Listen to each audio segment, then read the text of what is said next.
Let's Not Meet, Episode 1. Mystery man who blocked my walking path. So this was several months ago now, and I was just reminded of it. Before COVID, I worked inside an office building that sat just off a busy interstate ramp. But the area is actually lovely. I take walks most days at lunch. There is a mini lake on the office park property, and much of it opposite the office building was surrounded by wooded trails. There's a big loop that goes about a mile around, but the latter half of the loop was kinda spooky and overgrown. So I'd just walk halfway to a small clearing and turn around. The path I followed got more densely wooded and ran alongside the highway. So if someone was driving past, they wouldn't be able to see the path at all. I took these walks through all seasons for the better part of a year. In all that time I maybe saw 3 people on the path. It was always a little eerie, but seriously, the path is gorgeous in the summertime and I have an active imagination, so I never let myself be convinced anything bad could actually happen out there. One inauspicious sunny day, I was on the path, that's about a car width wide, and came upon the clearing. Except there was a man in an unmarked white car. As I approached, the car went into gear, turned around and drove past me, down the way I'd walked. I didn't see his face, but he waved as he drove past and I waved back. It's the Midwest. That part isn't uncommon, but I thought, okay, that's super weird. I'm gonna go down a little farther and wait for him to be gone before I head back. So I ducked off the path and waited a couple minutes before turning around. About 50 yards down the path, he was still there. His car was blocking the entire path. I hid behind a tree and watched as he got out of his car, popped the trunk, grabbed something from it and walked into the trees. I still waited, thinking, okay, maybe he's just chucking trash or something. I picked up a lot of litter when I walked, so not weird for trash to be around, and people are dicks. I figured he'd get back in his car and drive away. I turned my back and gave it another couple of minutes before I thought, okay, he has to be gone now. Looked around again, but the car was still there. The trunk was closed and he was nowhere to be seen. At that point, I got to get the fuck out of here feeling and listen to it. I took off to the other half of the path I never took. Called a friend just to tell someone what was happening as I stumbled my way through their woods. After about 15 minutes I emerged on the other side, back to the civilization of the office park. It took me a while to calm down, but as I did I thought there was probably a reasonable explanation for a person being back there. Maybe it was just a groundskeeper trimming back overgrowth or something? I contacted office park management to see if there's any reason one of their groundskeepers or anyone at all would be back there. They said absolutely not, and no car should even be there. The place where he stopped, not a single person on the loud, high traffic highway nor from any office building nearby could see or hear anything there at all. Maybe there remains a logical explanation, but I have thought many times what would have happened if I didn't hightail it out of there. So, mystery man blocking my path, let's not meet again. Why I don't go to stores late at night. This happened when I was a bartender about 4 years ago, but I think about it often and has changed the way I operate throughout life. I now refuse to go to any store alone after midnight. For the story's sake, I will tell you that I was 25 and an attractive, slender blonde at the time. On a busy Friday night, I was bartending with the bar manager and he had noticed that we were very low on some bar necessities after the dinner rush. Lemons, limes, bitters, that kind of thing. So I was sent out to go to a 24-hour grocery store down the road to pick up the odds and ends that we would require to get us through the weekend. I picked up everything that was asked of me without trouble at the store, until I got to the liquor aisle. There were 2 country-looking guys that were probably around my age in the aisle, and they were staring at me and whispering to each other in a way that made me uncomfortable. as I assumed they were making comments about me. All pretty innocent so far. Before they could approach me, I grabbed what I needed very quickly and power walked to the self-checkout. I really booked it out of there because when you're a bartender it's kind of like you are on stage and are required to be charming and interact with people that you otherwise absolutely wouldn't be able to tolerate unless you're getting paid to. Thus, why I am not a bartender anymore. I get to the self-checkout and hot on my tail are the two guys. I'm scanning my stuff and they use the scanning station next to me. I get a better look at them now that they are right next to me. One is taller, muscular, and average looking. The other is shorter and more plump. They both look dirty and their eyes were completely bloodshot. Not sure if they were high on something or had already been drinking for a while. They continue to stare at me and our eyes awkwardly met. So I did the pleasant Midwestern-y thing to do and flashed them a quick half-assed closed-lipped smile to be polite.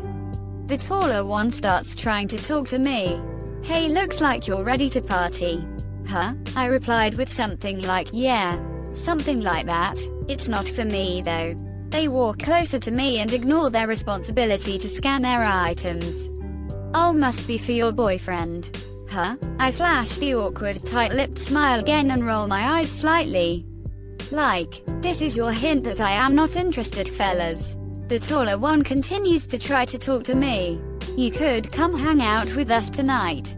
We could show you a real good time if you know what I mean." I reply with no thanks.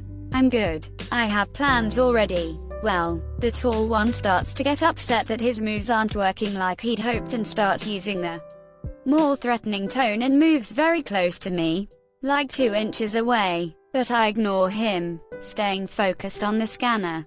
I don't think he had showered in a few days by the smell of him. He gets a little louder and says, "I see how it is. You probably only fuck doctors and rich men like that. You think you're too good for us. We can show you that you aren't. We can teach you a lesson." Now, I'm not sure in what context he meant, but it definitely wasn't good. Still not looking at him, I turn away so my body is blocking his view of my purse, which I set on their scanner, to grab my 4 inches pocket knife out and slide it up my jacket sleeve in case I need to protect myself. Acting like I am searching for my wallet. I do this, however, in view of the self-scan worker standing at her podium and look at her with wide eyes trying to communicate that I do not feel safe and I might need help. I turn back to the machine and slide my credit card to pay, while the creepy and hostile guys are practically standing on top of me. The machine malfunctions and starts beeping. The lady worker comes over immediately and the guys standing next to me change their expressions. From "I am planning to torture you for a couple days and toss your body in a creek" to just "your friendly good old country boys making polite conversation over here." They actually tried to act like I knew them and we were friends so the worker wouldn't be alerted to their ill intentions. They tried joking with the worker saying I was stealing something and that's why the machine went off. The worker was definitely not buying it. She was a 6+ foot tall woman with some muscle on her, by the way. I wouldn't mess with her on my best day, anyways. She presses a few buttons on the screen, shooting the guys a very unimpressed look when they were trying to act charming, and cancels the order completely. She turns to me and says, "I am sorry for the inconvenience. Ma'am, this machine seems to be not working correctly. Why don't you gather your things and I will ring you up at an actual register." She puts her hand on my back and gives me a wide-eyed look like I gave her a minute earlier, letting me know that she sees I am in danger. I pick up my things to follow her to a register that is near the security office. The guys linger around the self-scan, still glaring at me, and eventually complete their purchase, but stand at the exit assuming they are waiting for me. I felt like I would be walking to my death if I made my exit in that moment. The worker keeps a close eye on the guys and scans my items. As she's scanning, she tells me there really wasn't anything wrong with the machine I was using. It just misread my credit card. She said, "I had a bad feeling about those guys from the moment they walked in, and then I saw them getting aggressive towards you. I already rang security to be ready to walk out to the parking lot and make sure you left safely. When you were ready to leave, then I saw you take that knife out and put it up your sleeve, getting ready to protect yourself. Good girl. As much as I'd like to see you show them they picked the wrong chick to mess with, I'm glad I was able to pull you aside and make sure you are safe. I see them waiting by the door for you. I'll just keep pressing buttons on the screen and act like I'm having trouble with your order until they give up and go outside. Our security officer and I are both still going to escort you to your vehicle when you leave." I thought to myself, this woman seriously deserves a raise. I thanked her over and over again and told her what they said to me, and I was getting afraid, because I don't know what these guys are capable of. As I'm talking to her, my bar manager calls me to see what's taking so long. I explain what was happening, and he was obviously very concerned and ready to come up there himself and kick some ass. A sweet sentiment, indeed. By the time I hang up, the guys had given up and walked out to the parking lot.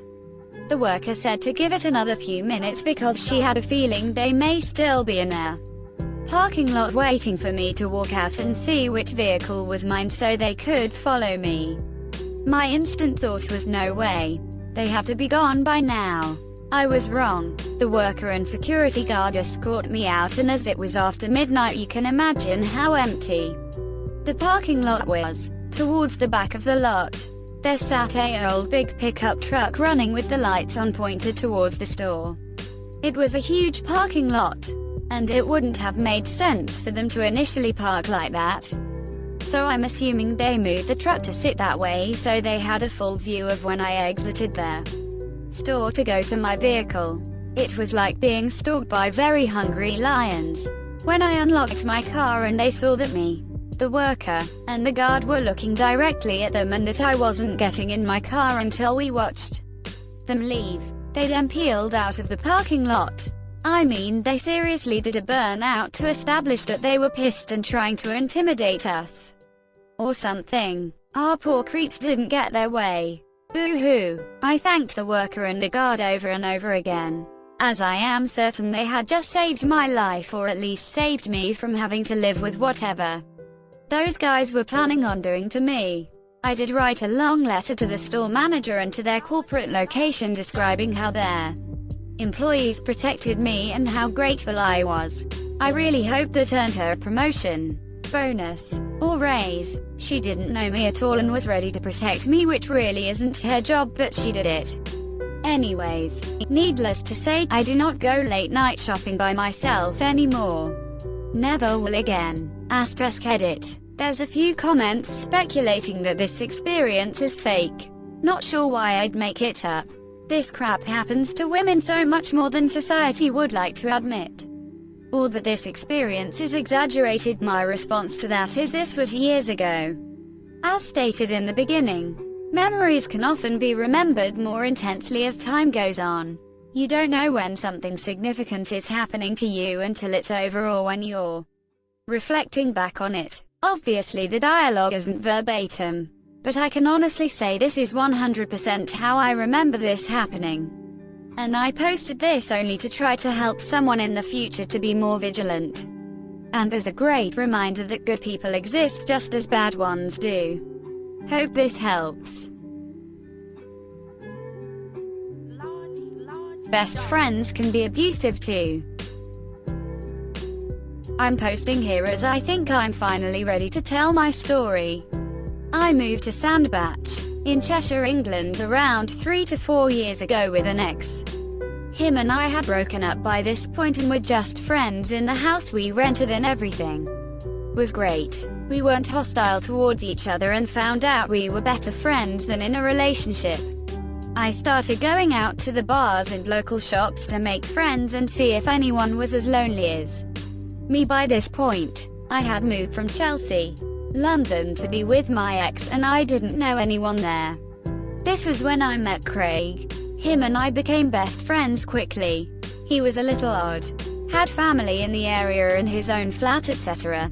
So my ex moved away back with his family and I couldn't afford the rent on my own. So Craig and I rented our own house in Worcester, where his dad lived. His dad would be 5 minutes drive away from the house we settled it. Him and I were just best friends. We didn't do anything romantically, sexually, and he always had a few poor girls in tow. He would tell each of them that they were the one for him. He loved them, etc. He had sound 7 girls on the go at one point. I started seeing this guy Jay. He would stay over a few times and would eventually become my boyfriend. Craig hated it. We would argue about him. The fact that why should he care anyway? Him and I were only best friends and he needed to stay out of my dating life. It was then things got physical. One night Craig literally got on top of me in my room, put his knees on my arms and started to strangle me. He was saying things like, "Where is he now?" And I honestly thought I was going to die. My brain switched to my mum, who was 4 to 5 hours away and she would never know or would have to come identify the body of her only child. I don't know what it was, but I managed to kick Craig and I ran. He had double locked the front door. He had hidden my bag and had smashed my new iPhone that I had gotten from my parents for my birthday. I was literally running down the stairs with him in tow, yelling how he's going to kill me, etc. I knew the back door was open from him having a smoke earlier and there was a garden gate. All I needed to do was open that. I ran for it, opened it and made it. The next thing I'm out on the street in short shorts and a pajama top, barefoot. I just ran. I ran for a good half an hour towards town and used a payphone to call 999. The police picked me up. I couldn't get back into the house as Craig had my door key. I told them the story. They took me to the station. Had to unlock it as it was past 1 in the morning by now. They took photos of my neck that had bruising and my head that was bleeding where he had smashed me into the kitchen wall earlier. I had to sit in a patrol car to go to my house and they picked Craig up. He was on the streets looking for me. I had to point him out and say that's him to them. He said he was out looking for me as he was worried for me. I don't think that's true. I think he was out looking for me to silence me, so I didn't tell anyone. They arrested him and I got told he would stay in a cell overnight and the policeman let me into my house as they used the key Craig had. While I was in the house alone, I gathered my things. I had left my laptop, some clothes, shoes and makeup in the rush. I thought I could easily replace them and I just wanted to get away, and I was so worried he would come back any second through the front door. I had no purse, no money, no phone. My parents lived 5 hours away. Thankfully, I don't know why, but I had a sense to hide my car key in my bra earlier that evening. I got into my car and drove over to Morrison's petrol station. I was bleeding from my head, no shoes on and bruised. I broke down there and used their phone to call my mum. At first she was annoyed that I had woken her up, but then I explained everything to her. She ended up putting £200 in the petrol cashier's account for me to fill my car up, get some food and a hot drink to calm down. I then drove over to my parents. I later got told through friends of a friend that Craig got released in the morning as it was his word against mine, and he smashed my laptop up when he found out I wasn't at home anymore. Whatever, my stuff got replaced and I am now with an amazing guy who treats me like a queen. Sometimes I get flashbacks of the night where I truly believe I could have died. As for Craig, I blocked him, deleted everything to do with his family and him, changed my number and even broke off friendships with friends that knew me and him. Please let's never meet again, because this time I'll be ready for you. Thanks for watching. Like and subscribe for more Reddit content.